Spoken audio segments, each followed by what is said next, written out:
ഇത് എളുപ്പാട്ടോ. വീട്ടിലുള്ള സാധനം വെച്ച് മാത്രമേ ചെയ്യത്തുള്ളൂ. പക്ഷെ എന്നാൽ അതിനകത്ത് ഒരു ചെറിയ വ്യത്യാസം മാത്രമേ ചെയ്യത്തുള്ളൂ. ഇനി വേണ്ടിയ കാര്യങ്ങൾ എന്നാന്ന് വെച്ചാൽ ഇത് പട്ടയുടെ ഇലയാ, ഒരു 2 എണ്ണം. പിന്നെ വേണ്ടിയത് ഒരു ഗ്രാമ്പൂ, ഏലക്ക, പിന്നെ നമുക്ക് പട്ടയുടെ ഇലയും വേണം, പട്ടയും വേണം. ഇത് കുറച്ച് ജാവിത്രിയ, കുറച്ച് ജീരകം, സാദാ ജീരകം, പിന്നെ കുറച്ച് കുരുമുളക്. ഇത് ഇത്രയാ സ്പൈസസ് വേണ്ടിയത്. നെക്സ്റ്റ് വേണ്ടിയത് എന്നാന്ന് വെച്ചാൽ ഇച്ചിരി സവാള. ഇതൊരു 2 സവാളയാണ്, മീഡിയം സൈസ്. പിന്നെ ഉള്ളത് ഇഞ്ചി വെളുത്തുള്ളിയുടെ പേസ്റ്റ്.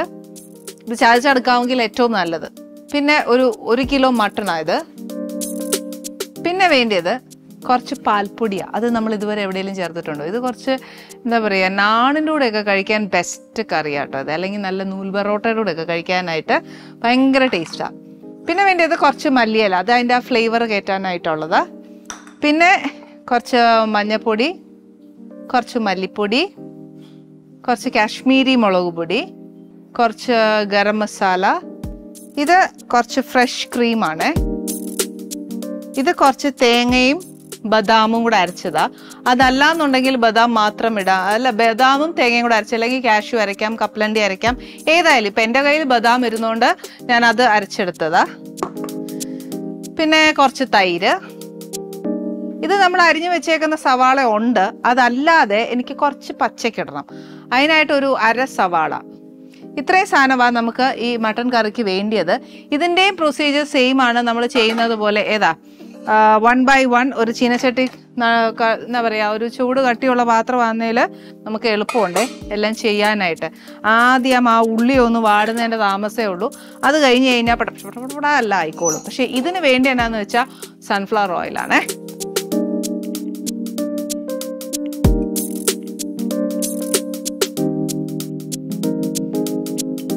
ഓക്കെ, ഈ എണ്ണ ചൂടാവുന്ന സമയത്ത് നമുക്ക് സ്പൈസസ് എല്ലാം ചേർക്കാവേ. ആദ്യം ഒരു 2 പട്ടയുടെ ഇല മതി, ഒത്തിരി വേണ്ട. കുഞ്ഞു 2 പട്ടയുടെ ഇല. അത് കഴിഞ്ഞിട്ട് ഒരു 3-4 ഗ്രാമ്പൂ, എല്ലാ സ്പൈസസും. പിന്നെ ഏലക്ക, പട്ട. ഇത് ഇച്ചിരി കട്ടിയുള്ളതാണേ, അതുകൊണ്ട് ഞാനൊരു 1/2 ഇടുന്നുള്ളൂ. പിന്നെ ഒരു എതള്, അതായത് ഇതിപ്പോൾ ഒരു കുഞ്ഞെതളല്ലേ, ഒരു ഇച്ചിരിയും കൂടി ഒരു ജാവിത്രി. അത് കഴിഞ്ഞാൽ ഒരു 1 ടീസ്പൂണോളം ജീരകം. പിന്നെ വേണ്ടിയത് കുറച്ച് കുരുമുളക്. ഇതെല്ലാം 1 ടീസ്പൂൺ കണക്ക് വെച്ചു കേട്ടോ. ഇത് നല്ലതായിട്ടൊന്ന് മൂക്കാൻ അധികം സമയം വേണ്ട. ഞാൻ പറഞ്ഞില്ലേ, ഈ ചീനച്ചട്ടിക്കകത്തോട്ട് പെട്ടെന്നെല്ലാം ആവും. ഇനി ഇതിനകത്തോട്ട് സവാള ഇടുക.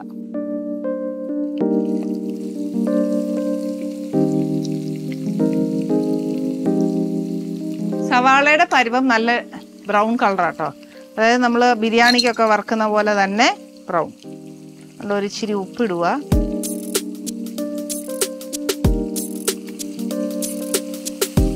ആക്ച്വലി മട്ടൻ ചീനച്ചട്ടിയിൽ വെച്ചാൽ ഒന്നും വേവാൻ പോകുന്നില്ല. ഞാൻ എന്താ മസാല ചേർക്കുന്ന കംപ്ലീറ്റ് കാര്യങ്ങൾ പറയുന്നത്.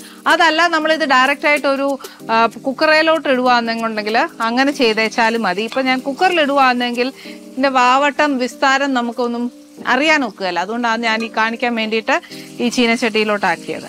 മസാല എല്ലാം ആക്കി വെച്ചാൽ നമുക്ക് കുക്കറിനകത്ത് വേവിക്കാം.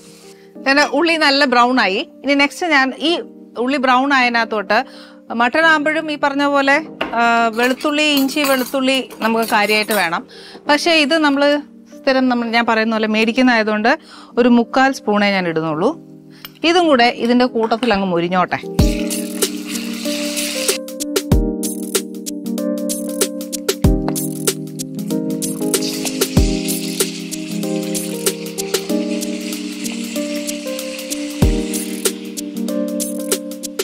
ഇനി ഈ മട്ടനും ഉള്ളിയും ഇതെല്ലാം കൂടെ നല്ലോണം ഒന്ന് ഫ്രൈ ആയി ഈ പിങ്ക് കളർ എന്നുള്ളത് ഒന്ന് വൈറ്റ് ആയി മാറണം. ഇനി ഇതിനകത്തോട്ട് ഓരോ ഇൻഗ്രീഡിയൻസ് ആയിട്ട് അങ്ങ് നമ്മൾ ചേർക്കും. നെക്സ്റ്റ്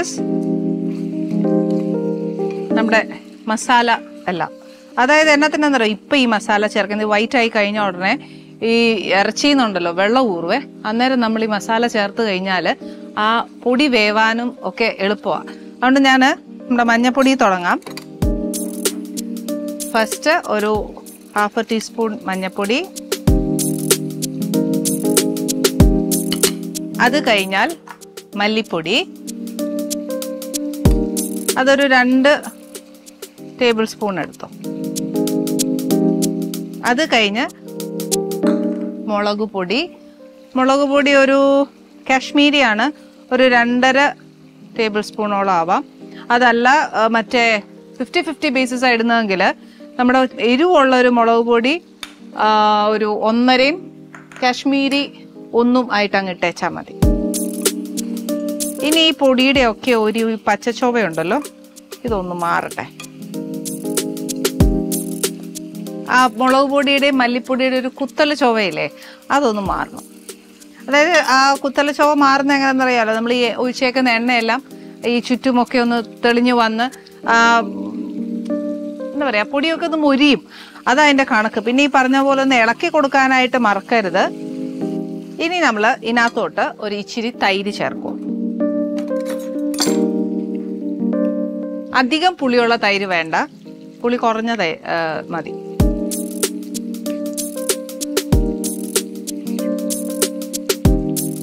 ഇനി തൈരിന്റെ വെള്ളം എല്ലാം വറ്റി അതുമായിട്ട് ചേരണം. അല്ലാതെ ധൃതി പിടിച്ച് പടപടപടാന്നെല്ലാം ചേർക്കണ്ട. ഒരു ഇച്ചിരി സമയം എടുത്തേച്ച് ചേർത്താൽ മതി. അതായത് ഇപ്പൊ അതേ കണ്ടോ, നമ്മുടെ ഇതിനകത്ത് നോക്കിയാൽ തൈര് നമുക്ക് കാണാൻ നോക്കും. പക്ഷെ ഈ തൈര് കാണാതെ ആ ഒരു മസാലയൊക്കെ അലിഞ്ഞ് ചേർന്ന് അത് ആ ഒരു എന്താ പറയുക റെഡിഷ് കളറാവും. അപ്പോഴത്തേക്കും നമുക്ക് അടുത്ത ഇൻഗ്രീഡിയൻറ്റ് ചേർക്കാം. ഇതിപ്പം തൈരിൻ്റെ ഒരു എന്താ പറയുക കേർഡിൽസ് പോലെ കാണുന്നു എന്നുള്ളത് ഞാൻ പറഞ്ഞില്ലായിരുന്നോ? അന്നേരം പറയും റൂം ടെമ്പറേച്ചർ അല്ലാത്ത തൈര് ഒഴിച്ചിട്ടാ കുഞ്ഞെ ഇങ്ങനെ പിരിഞ്ഞു പോയെന്ന് പറയും. ആക്ച്വലി അങ്ങനെ പിരിഞ്ഞു പോയാലും നമ്മൾ ഒരു ഇച്ചിരി സമയം എടുത്ത് അതിനെ ഒന്ന് ആ മസാലയായിട്ട് ലയിപ്പിച്ചാൽ ഒരു കുഴപ്പമില്ല. ഇപ്പം ഭയങ്കര തണുപ്പെടുത്ത് ഒഴിക്കരുതെന്നേ ഉള്ളൂ. അതിപ്പോൾ ശരിക്കും ഞാൻ പറയുന്നത് അങ്ങോട്ട് വിശ്വാസമായില്ലേ ഇതേണ്ട നോക്കിക്കോ, ഞാൻ ചേർത്തേക്കുന്ന തൈരിനകത്തെ ആ കേർഡിൽ പോലെ വന്നതൊന്നും ഇതിനകത്തില്ല. അതാ ഞാൻ പറയുന്നത്. അത് അങ്ങനെയാ നമ്മൾ എന്നാ ചെയ്യുന്ന ഓരോ സാധനങ്ങൾ ചിലപ്പോൾ അബദ്ധങ്ങൾ പറ്റും. അങ്ങനെ ഓരോ പാഠങ്ങൾ പഠിക്കുന്നത്. നമ്മുടെ ആ എണ്ണയൊക്കെ ഒന്ന് തെളിഞ്ഞു വരണം. കുറച്ചുകൂടെ ഉണ്ട് ആ തൈര് ചേർത്തേക്കുന്നതൊന്ന് അലിഞ്ഞു ചേരാനായിട്ട്. അതുകൂടെ ആയിക്കഴിഞ്ഞാൽ നെക്സ്റ്റ് നമുക്ക് ആ അരച്ചു വെച്ചിരിക്കുന്ന ഓരോ കാര്യങ്ങൾ, ഫസ്റ്റ് നമ്മൾ ബദാമും തേങ്ങ അരച്ചത് അല്ലെന്നുണ്ടെങ്കിൽ പാൽപ്പൊടി ചേർക്കണം. ഫസ്റ്റ് പാൽപ്പൊടി ചേർക്കാം. ഈ പറഞ്ഞ പോലെ തൈര് ചേർക്കുമ്പം പിരിഞ്ഞ പോലെ ആയില്ലേ എന്ന് പറഞ്ഞ പോലെ പാൽപ്പൊടി ചേർക്കുമ്പോൾ അങ്ങനെ ഇനിയിപ്പോൾ കട്ട കെട്ടിയാൽ തന്നെ എടുക്കും. അപ്പം അതൊന്നും നമുക്ക് ആക്കിയെടുക്കണമെന്നുണ്ടെങ്കിൽ ഈ പറഞ്ഞ പോലെ ഇച്ചിരി സമയം എടുക്കും. അപ്പോൾ ഫസ്റ്റ് നമുക്ക് പാൽപ്പൊടി ചേർത്തേച്ച് പിന്നെ ബാക്കി രണ്ടും ചേർക്കാം. എരിവൊക്കെ നമ്മുടെ ഇഷ്ടമാണ്. എന്ന് വെച്ചാൽ ആ കാശ്മീരി മുളക് പൊടിയും ഞാൻ പറഞ്ഞായിരുന്നു, സാധാ എരിവുള്ള മുളക് പൊടിയും പറഞ്ഞായിരുന്നു. അപ്പം ആ എരിവ് എങ്ങനെയാണ് നിങ്ങൾക്ക് വേണ്ടിയെന്ന് വെച്ചാൽ അതനുസരിച്ച് ചേർത്തോണേ. കാര്യം ഈ എരിവ് മാത്രമേ ഉള്ളൂ, പിന്നെ അല്ലാതെ നമ്മൾ കുരുമുളക് തന്നെ ഇട്ടേക്കുന്നതാണ്. ഇതിലേക്ക് ഒരു വലിയൊരു ടേബിൾ സ്പൂൺ പാൽപ്പൊടി ചേർക്കണം.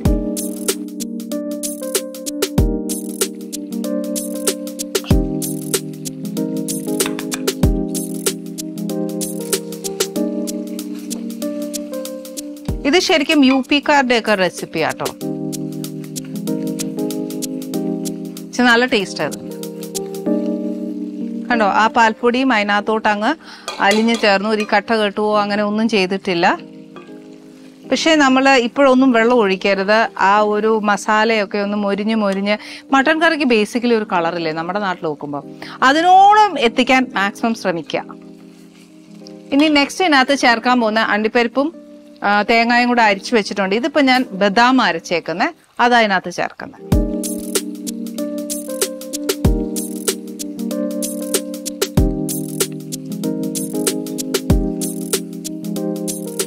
ഇതും ഇതേപോലെ ആ വൈറ്റ് കളർ മാറി നമ്മുടെ മട്ടൺ കറിയുടെ ഒരു കളർ ആവുകയല്ലേ. പക്ഷെ ഇതെല്ലാം വൈറ്റ് ആണ്, കറുത്ത കളർ ആവുമോ എന്നൊരു ചോദ്യമുണ്ട്. ആവും. അത് ഞാൻ പറഞ്ഞില്ല, ആ മൂപ്പിക്കുന്ന പോലെ ഇരിക്കത്തുള്ളൂ അതിൻ്റെ ആ കളറാവുന്നത്. ഇച്ചിരി ഒരു സമയമെടുക്കും. എന്നാലും ഇനിയിപ്പോൾ പാൽപ്പൊടിയോ അതൊന്നും ഇല്ലേൽ ഉണ്ടാക്കാൻ ഒക്കത്തില്ലേ എന്നുള്ളത് ചോദിച്ചു കഴിഞ്ഞാൽ അത് മനസ്സിലാക്കിയത് അങ്ങനെ ഇടണ്ടേ. ഞാനൊരു സബ്സ്റ്റിറ്റ്യൂട്ട് ഉണ്ടോ എന്ന് ചോദിച്ചാൽ ഞാൻ ഇനി അതിനെ കുറച്ചുകൂടെ ഒന്ന് പഠിച്ചേച്ച് ഞാൻ പറയാം. അതിനകത്തോട്ട് ഒരു ഇച്ചിരി വെള്ളം ഒഴിക്കുവാന്നേ. എന്നാന്ന് വെച്ചാൽ ഞാൻ നേരത്തെ പറഞ്ഞ കൂട്ട് അതിനകത്ത് ഒരു അറ്റത്തിങ്ങനെ പാൽപ്പൊടിയൊക്കെ ചേരുവല്ലേ, നേരം ആ പാൽപ്പൊടിയൊക്കെ അടി പിടിച്ച ആ എണ്ണയായിട്ട് ചേർന്ന് കരിച്ചോ വരണ്ടല്ലോ. അതിന് വേണ്ടിയിട്ടൊന്ന് ആ അടി പിടിക്കുന്നതെന്ന് ഇളക്കി മാറ്റി കഴിയുന്നതും അടി പിടിക്കാതെ നമ്മൾ മാക്സിമം ആ ഗ്രേവിനെ സേവ് ചെയ്തെടുക്കുക. ഇതിനെ ഒത്തിരി ശ്രദ്ധിക്കേണ്ട എന്നാന്നറിയാം, കൂടെ നിൽക്കണം. അല്ലെന്നുണ്ടെങ്കിൽ അടി പിടിക്കുന്നത് പെട്ടെന്ന് കരിച്ചൊവയാവും. കരിച്ചൊവ വന്നു പോയി കഴിഞ്ഞാൽ കറി മൊത്തം ആ ഒരു ചൊവയായിരിക്കും. ഓക്കെ, ഇനി ഇത് കുറച്ചിടുതേണ്ട. ഞാൻ ആ പിടിച്ചതെല്ലാം ആ ഗ്രേവി എല്ലാം ഇളക്കി എല്ലാം എന്നുണ്ടെങ്കിൽ കരിച്ചൊവ വരും. നെക്സ്റ്റ് ഞാൻ ചേർക്കാൻ പോകുന്ന ഇതിനകത്തോട്ട് കുറച്ച് ക്രീമാ. എന്നാലും ഇതിൻ്റെ ബ്രൗൺ കളർ നല്ലോണം വരണം.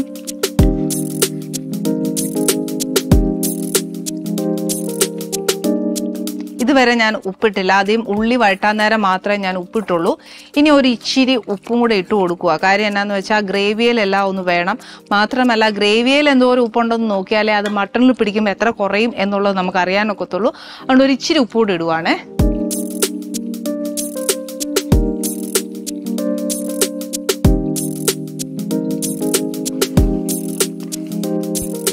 ഓക്കെ, ഇതിനി എന്നാന്ന് വെച്ചാൽ കുറച്ചൊന്ന് മുരിയാനായിട്ട് ഒരു ഇച്ചിരി സമയം എടുക്കും. അപ്പോൾ എന്നാന്ന് വെച്ചാൽ ഞാൻ ആ കൊണ്ടോട്ടിയിൽ നടന്ന ബിരിയാണി ഫെസ്റ്റിനെ കുറിച്ച്, അതായത് നമ്മുടെ ആനീസ് കിച്ചൻ്റെ കോൺടെസ്റ്റിനെ കുറിച്ചുള്ള വിശേഷം പറയാം.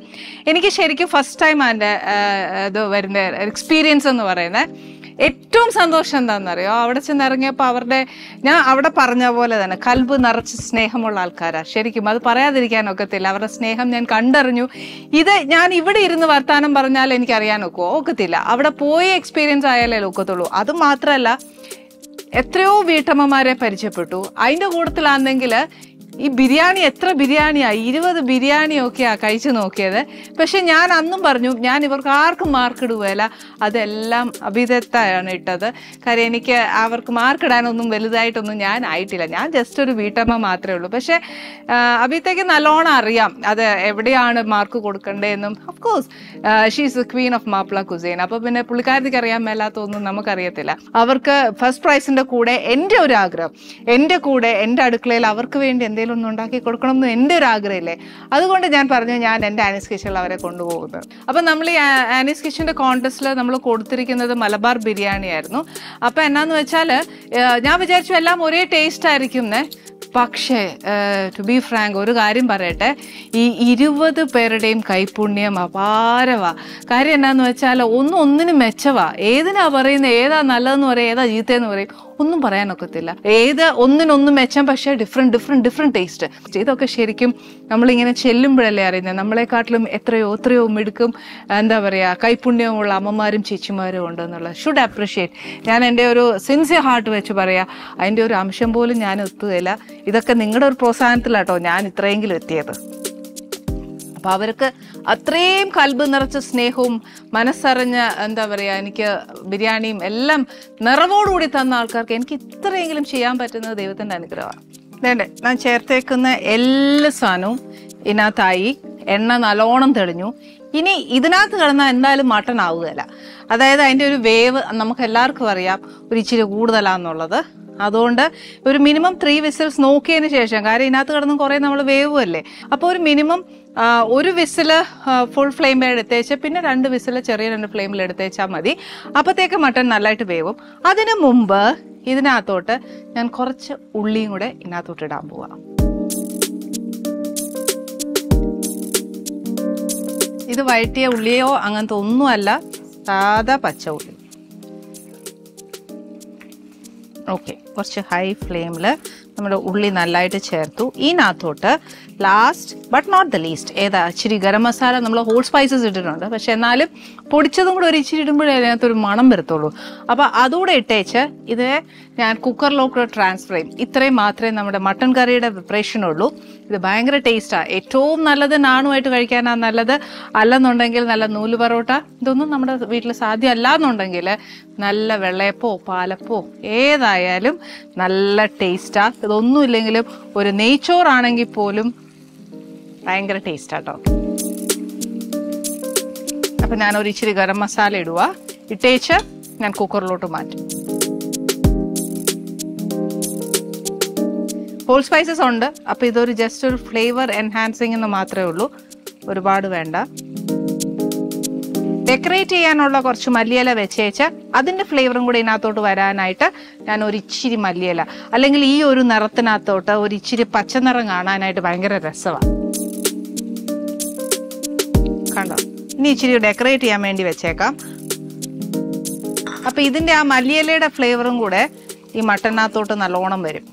ഇനി ഇതിനെ ഞാൻ കുക്കറിലോട്ട് മാറ്റി വെച്ച് മട്ടൺ നല്ലതായിട്ട് വേവിച്ചെടുക്കും. Let's cook with love.